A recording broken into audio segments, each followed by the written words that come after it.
할렐루야.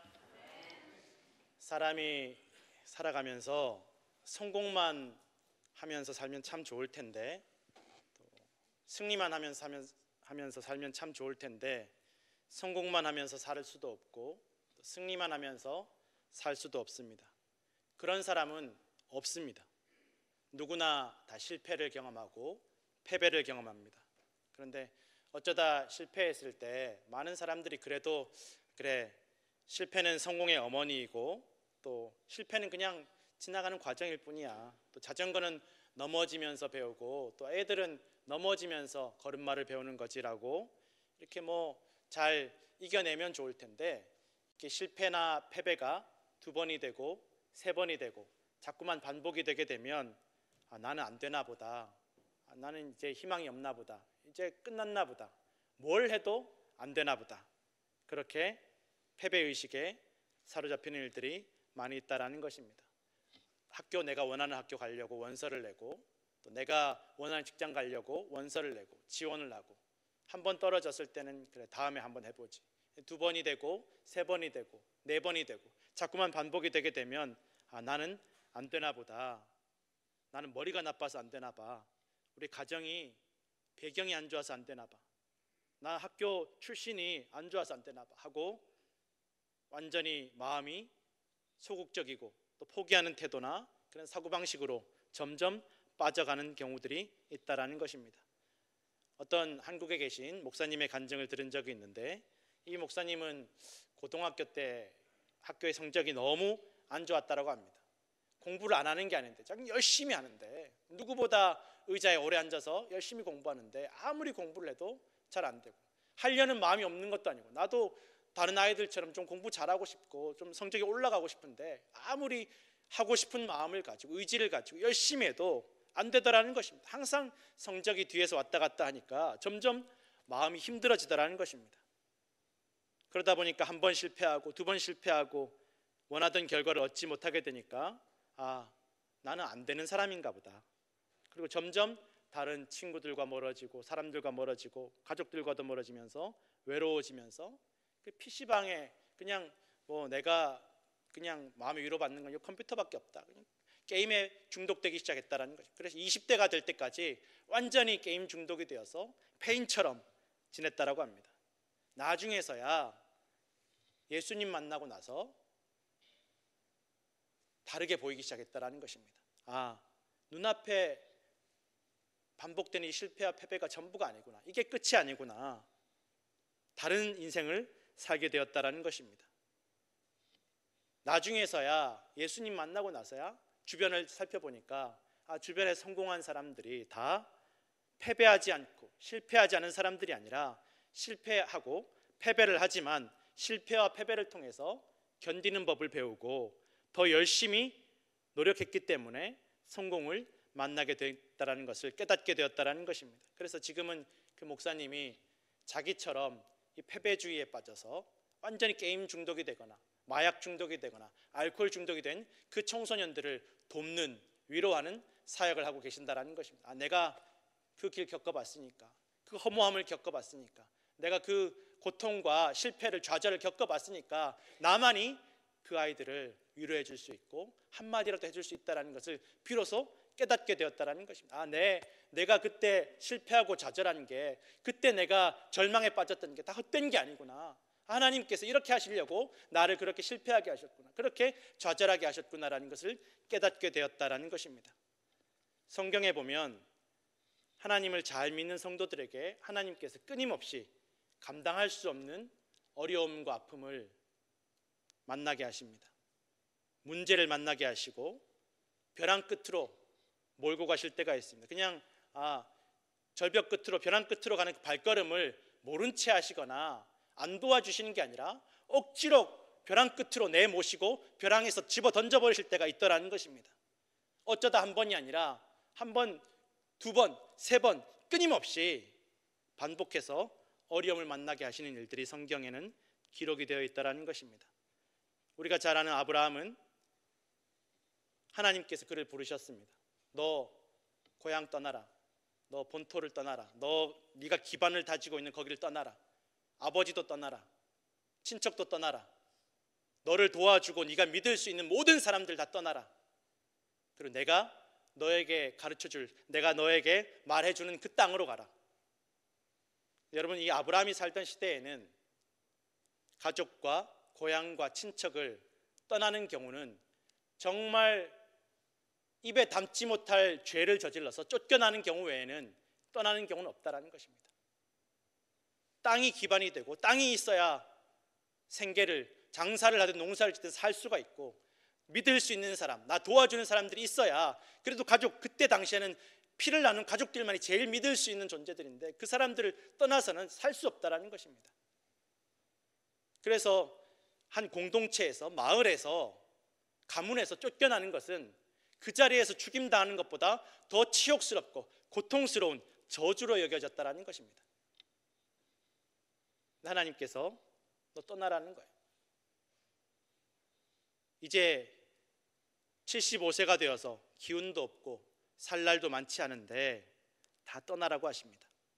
이제 우리 아버지도 대라도 조금 있으면 돌아가실 것 같은데, 내가 아버지 임종은 지켜야 될 텐데, 이제 어디 가서 노예처럼 일을 하거나 짐승 취급을 받거나 누구도 믿을 수 없는 곳에 가서, 도움받을 수 없는 곳에 가서 인생의 벼랑 끝으로 이제 어떻게 갈 수 있을까? 더 큰 문제는 아브라함이 어디를 가든지 다 아브라함을 이상하게 볼 수밖에 없다라는 거예요. 아무리 아브라함이 하나님의 말씀대로 순종해서 따라 나섰지만, 길을 나섰지만, 모르는 사람들이 봤을 때는 저 노인네가 뭘 잘못했길래 저 나이 먹고 저렇게 떠돌아다니나, 저렇게 자리 못 잡고 가족에게서 떠나서 저렇게 다니나, 땅도 없고 저 나이 먹도록 뭐 했나, 다 그렇게 손가락질할 수밖에 없는 상황이라는 거예요. 하나님께서 아브라함이 가시는 길에 다른 사람들에게 이 아브라함은 내가 명령해서 내가 인도하는 사람이다라고 좀 알려주시면 좋을 텐데 아브라함에게만 말씀하시는 거예요. 그러니 아브라함은 어디를 가도 손가락질 받을 수밖에 없는 존재, 또 재수 없는 존재가 될 수밖에 없다라는 것입니다. 저주받은 존재로 여겨질 수밖에 없다라는 것입니다. 그럼에도 하나님께서 아브라함에게 내가 너를 통해서 복을 줄 것이다, 너를 축복하는 자에게는 내가 축복할 것이고 너를 저주하는 자에게는 내가 저주할 것이다, 이 약속의 말씀, 이 하나만 붙잡고 아브라함이 길을 나섭니다. 이것만 해도 얼마나 큰 믿음입니까? 이거는 대단한 믿음입니다. 하나님께 이 믿음을 보여드릴 수 있는 것이 아브라함의 믿음이었다라는 것입니다. 그리고 그 믿음으로 말미암아 하나님께서 아브라함을 인도해 주십니다. 그러나 그럼에도 불구하고 여전히 아브라함의 가족에는 패배주의가 있었습니다. 아브라함도 사레도 하나님께서 내가 너와 사레를 통해서 자녀를 줄 것이다, 둘 다 안 믿습니다. 아브라함도 웃고 사레도 웃습니다. 이제 뭐 나이가 이렇게 됐는데 무슨 소망이 있습니까? 그냥 내가 나중에 죽으면 나를 잘 따르고 충성된 우리 집에서 일하는 이 엘리멜렉에게 내가 다 물려줄 겁니다. 사레도 웃습니다.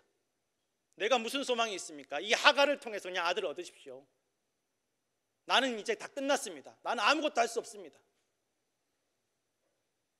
그러나 하나님께서 약속하신 대로 이삭을 아브라함과 사레를 통해서 허락하셨다라는 것입니다. 이제서야 하나님이 이제 내 인생을 피게 해주시나 보다, 약속하신 이제부터 하나님의 복이 시작되나 보다 라고 생각할 그때, 이제 좀 이삭이 건장하게 자라서 한 사람 몫을, 남자 몫을 하게 되었을 그때 하나님께서 이삭을 번제로 바치라고 말씀하십니다. 나 집 떠나오면서 그만큼 믿음 보여드렸으면, 나이도 이만큼 먹었으면, 100세가 넘었으면 이제 좀 자리 잡고 내 인생 피게 해주셔야 되는데, 이제 이삭 때문에 이스마엘도 다 내보냈는데, 쫓아냈는데 이제 남은 것은 이삭밖에 없는데 이 이삭을 번제로 바치라고 말씀하십니다. 번제는 불에 태워서 드리는 제사입니다. 그냥 불에 태우는 것이 아니라 토막을 내서 불에 태워야 됩니다. 이 희망, 생명 하나밖에 남지 않은 이 아이 이삭을 아브라함의 손으로 번제로 바치라고 말씀하십니다. 그냥 사레에게 슬쩍 한마디 흘리면 사레, 하나님이 이런 명령을 주셨어 그러면 사레가 목숨 걸고 막을 텐데, 그러면 못 이기는 척 사레 때문에 내가 순종하지 못하겠습니다 핑계라도 될 수 있을 텐데, 아브라함은 사레에게 말하지 않습니다. 이삭과 함께 산을 오를 때 이미 아버지보다 등치도 크고 힘도 좋은 짐승이 나귀가 짊어질 그 나무찜을 혼자서 짊어지고 산을 오를 만큼 건장한 이삭에게 말 한마디만 흘려도 이삭이 아버지를 밀치고 도망가면 이삭은 살릴 수 있을 텐데, 하나님 내가 저 이삭을 못 이겨서 순종하지 못했습니다라고 핑계댈 수 있을 텐데, 이삭에게도 말하지 않습니다. 하나님께서 제물을 준비하실 것이라는 그 말만 이삭에게 합니다. 아브라함의 마음이 어떠했을까를 생각해 봅니다. 이러려고 나 아버지 집 떠나라고 하셨나? 결국은 이러려고, 결국은 자식도 잃고 결국 비참하게 객사하게 여기까지 인도하셨나? 아니 후손들을 뭐 바다의 모래처럼 하늘의 별처럼 많게 해주신다더니 이 마지막 남은 이삭마저도 어떻게 이렇게 잔인하게 달라고 하시나? 내 믿음이 소용이 없나? 내 순종이 다 헛된 것이었나? 그러나 아브라함은 1절 말하지 않습니다. 아무 말도 하지. 하나님, 내 입장이 이렇지 않습니까? 내 상황이 이렇지 않습니까? 아니 이삭의 입장에서 생각해 보십시오. 사레의 입장에 생각해 주십시오. 하나님, 우리 입장이 상황이 어떻게 하나님 우리한테 이런 말씀하실 수 있습니까? 그러나 아브라함은 아무 말 하지 않습니다. 그리고 하나님께서 이삭을 번제로 받지 않으시고 예비해 두신 다른 제물로 대신 받으시고 아브라함의 믿음을 인정해 주셨다라고 성경은 기록하고 있고, 또 실제로 하나님께서 그 말씀하신 대로 약속하신 대로 그 후손들을 정말 하늘의 별처럼 바다의 모래처럼 넘치도록 허락해 주셨어요. 심지어 오늘날에는 아브라함과 핏줄이 이어지지 않은 수많은 민족들이 아브라함이 우리의 믿음의 조상이라고 따르고 있습니다. 말씀하시고 약속하신 대로 열국의 아비가 되게 하셨고 열국의 어미가 되게 하셨다라는 것입니다. 예수님은 일평생 곤두박질 치는 인생을 사셨습니다. 인간적으로 봤을 때는 실패하고 패배하고 저주받은 인생처럼 보입니다. 무시당하고 멸시당하고 거두어주고 도와준 사람들에게 배신당하고, 정말은 아무리 내가 사명을 가지고 하나님 순종하는 마음으로 왔지만 이 십자가만큼 내가 도저히 감당할 수 없는데 정말 피하고 싶어서 하나님께 기도할 정도인데도 순종하시기 위해서 기도하시고 십자가를 피하지 않으셨습니다. 십자가를 견디시고 십자가 위에서도 자기에게 손가락질하고 욕하는 이들을 위해서 기도하셨습니다. 당장 십자가에 매달려서 죽을 지경인데도, 예수님도 지금 다 죽어가는 지경인데도 함께 매달려 죽어가는 강도의 소원도 들어주십니다. 미국 오려고 준비하면서 그런 생각을 했습니다. 이제 나도 미국 가니까 미국 이름 하나 있어야 되겠다. 그래도 목사니까 뭔가 좀 성경에서 좀 그럴듯한 이름을 좀 찾아봐야 되겠다. 좀 목사랑 어울리는 좀 순탄하게 좀 하나님의 사명을 감당한 사람이 누가 있을까? 아무도 없어요. 단 한 명도 멀쩡한 인생이 없는 거예요. 모세는 하나님 말씀 순종해서 나갔지만 결국 가나안 땅에도 들어가지 못하고, 엘리야는 그 엄청난 기적을 일으켰지만 결국은 외로운 길로, 절망의 길로 걸어가게 되고, 아무리 봐도 예수님을 봐도 누구를 봐도 멀쩡한 인생이 단 한 명도 없더라는 것입니다.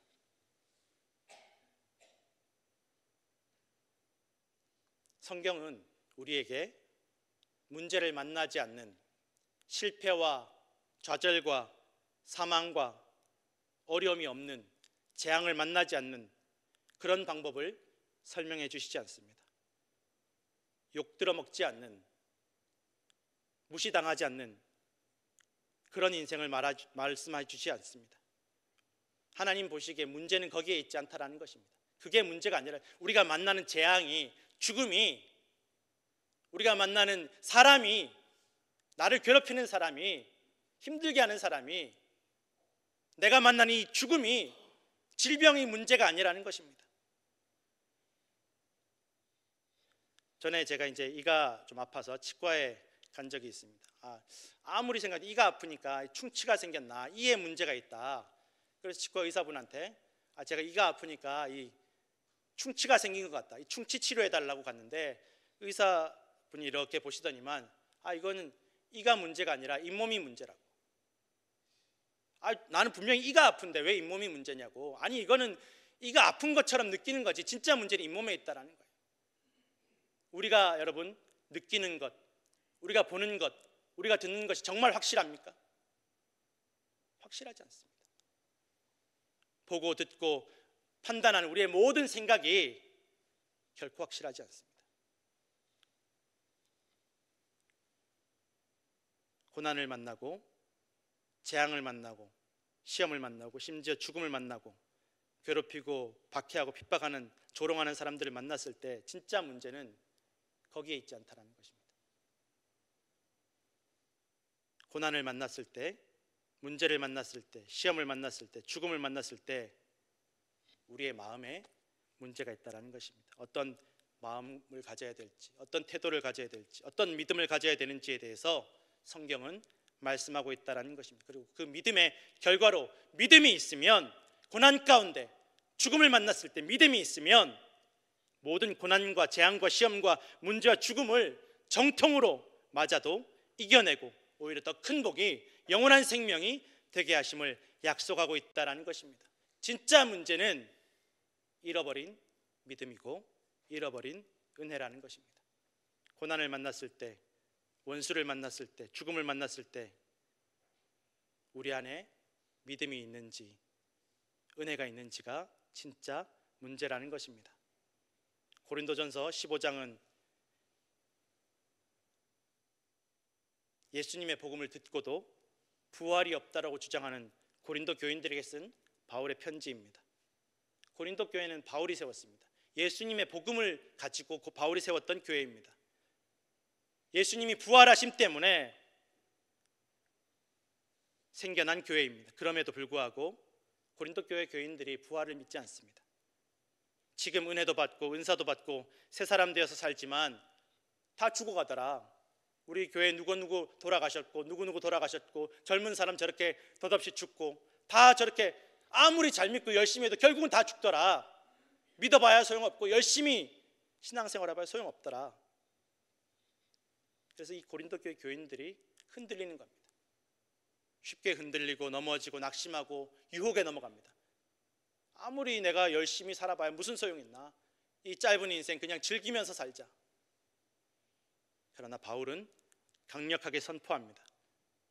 우리 주 예수 그리스도로 말미암아 하나님께서 우리에게 사망을 이기는 승리를 주심을 말씀하고 있다는 것입니다. 죽음을 이기고 다시 부활할 것을 믿으면 흔들리지 않을 것을 믿으시기 바랍니다.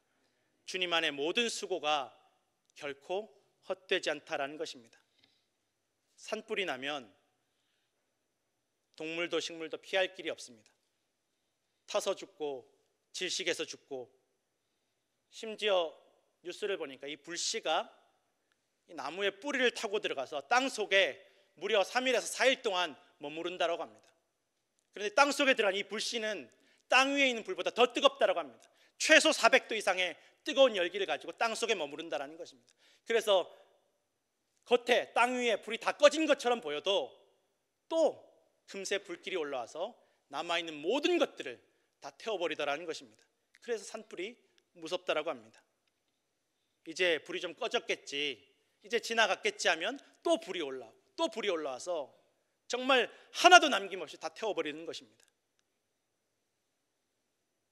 그나마 2발, 4발 달린 동물들은 어떻게든 도망가다가 보면 살 길을 찾고 피할 길을 찾는데, 나무나 식물들은 피할 길이 없습니다. 꼼짝없이 타버릴 수밖에 없습니다. 그렇게 다 타버리고 나면 그 땅은 저주받은 땅처럼, 지옥의 땅처럼 변하게 된다는 것입니다. 그런데 어떤 나무들은, 어떤 식물들은 신비하게도 산불을 기다리는 식물들이 있다고 합니다. 쉬오크 나무나 뱅크스 소나무, 또 자이언트 세콰이어 같은 나무들은 이 솔방울 안에 씨앗이 들어있는데, 이 솔방울 안에 들어있는 씨앗이 밖으로 나오기 위해서는 최소 200도 이상의 온도가 필요하다고 합니다. 여러분, 아무리 더운 날씨도 적도에 가도 세상 기온이 200도 이상 올라갈 수 있습니까? 못 올라갑니다. 산불이 나야만 이 나무들은 씨앗을 퍼뜨릴 수 있다고 합니다. 산불이 났을 때 이 솔방울들이 벌어지면서 그 안에 씨앗들이 퍼지게 되는데, 신비하게도 이 씨앗들에 날개가 달려 있다는 것입니다. 산불이 나서 다 타버리고 뜨거운 공기가 위로 올라갈 때 비로소 그때 이 솔방울들은 터지면서 날개 달린 씨앗들이 넓게 퍼져간다는 것입니다. 그리고 모든 경쟁자들이 다 불타서 견디지 못하고, 산불에 견디지 못하고 다 없어졌을 때 이 나무는 숲을 이루게 된다는 것입니다. 지구상에서 가장 큰 생물이 바로 고래가 아니라 자이언트 세콰이어 나무라고 합니다. 이 자이언트 세콰이어 나무는 불을 견딜 수 있었기 때문에 지구상에서 가장 거대한 나무가 되었다고 합니다. 제일 큰 나무는 키만 100m가 넘는다고 합니다. 아파트 20층 정도의 높이라고 합니다. 대부분 이 자이언트 세콰이어 나무들은 불탄 흔적들이 다 남아있다고 합니다. 세계에서 가장 큰 자이언트 세콰이어 나무를 조사해 보니까 이 나무가 자라는 동안 일생 80번이나 80번이나 불탔다고 합니다. 또 심지어 7일 동안 불탄 흔적이 남아있다는 것입니다. 그렇게 80번 불타도 7일 동안 꺼지지 않는 불 속에, 불구덩이에 있어도 견뎌냈다는 것입니다. 이 나무가 불을 견딘 비결이 어디에 있느냐, 학자들이 조사를 해보니까 이 나무 껍질이 무려 1m를 자라는데, 이 1m 자라는 껍질 두께만 1m인데 이 껍질이 단단하지 않다라는 거예요. 스폰지처럼 말랑말랑하다라는 거예요.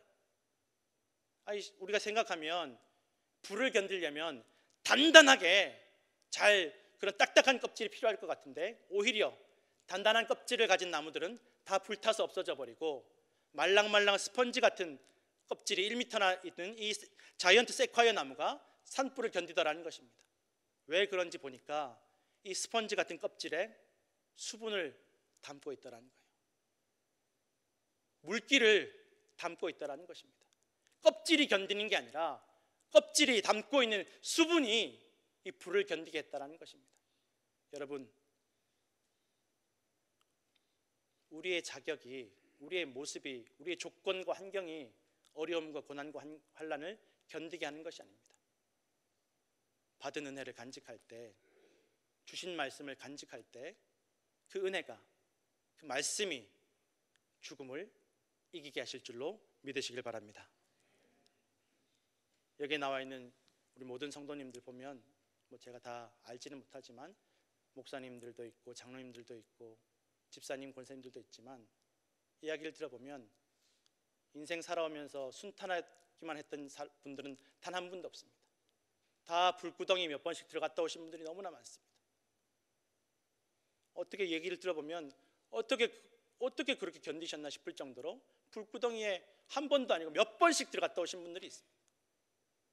이제 끝났구나 싶은, 저 정도면 끝나셨을 텐데 싶은 그런 어려움들도 너무나 많더라는 것입니다. 그러나 믿음으로 견디고 은혜로 견뎌서 여기까지 오신 거예요. 제가 그 간증들을 듣고 이야기를 들으면서 얼마나 제가 은혜를 많이 받았는지 모릅니다. 고린도후서 4장 8절에서 11절 말씀 함께 읽겠습니다. 우리가 사방으로 우겨쌈을 당하여도 쌓이지 아니하며 답답한 일을 당하여도 낙심하지 아니하며 박해를 받아도 버림받지 아니하며 거꾸러뜨림을 당하여도 망하지 아니하고 우리가 항상 예수의 죽음을 몸에 짊어짐은 예수의 생명이 또한 우리 몸에 나타나게 하려 함이라. 우리 살아있는 자가 항상 예수를 위하여 죽음에 넘겨짐은 예수의 생명이 또한 우리 죽을 육체에 나타나게 하려 함이라. 아멘.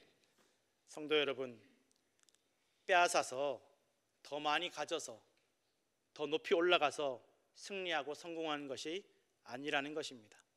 진짜 승리는, 진짜 성공은 거기에 있지 않습니다.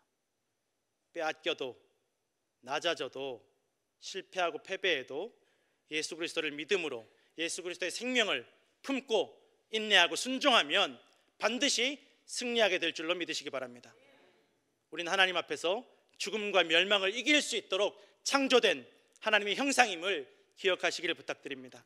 재앙과 사망을 만나지 않고 피해서 잘 되는 인생, 승리하는 인생, 성공하는 인생이 아니라 재앙을 만나고 사망을 만나고 원수를 만나고 핍박과 박해를 받아도 우리 안에 있는 예수 그리스도의 은혜와 생명으로 부활하고 승리하게 될 줄로 믿으시길 바랍니다. 오늘도 승리하는 인생을 누리시는 성도들 되시기를 간절히 축원합니다. 기도하겠습니다.